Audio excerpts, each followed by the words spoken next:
Mummy के रोवाला से भीजे लाया चरावा हो। मम्मी के रोवाला से भीजे लाया चरावा हो।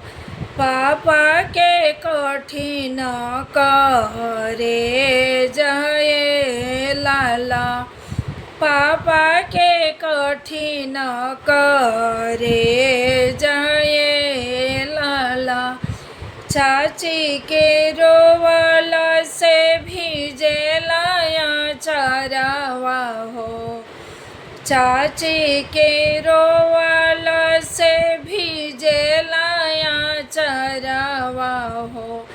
चाचा के कठिन करे जय लाला।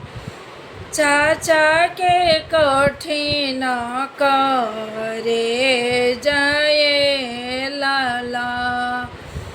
भाभी के रोवाला से भीजे लाया चरावा हो। भाभी के रोवाला से भीजे लाया चरावा हो। भैया के कठिन करे जय लाला। भैया के कठिन करे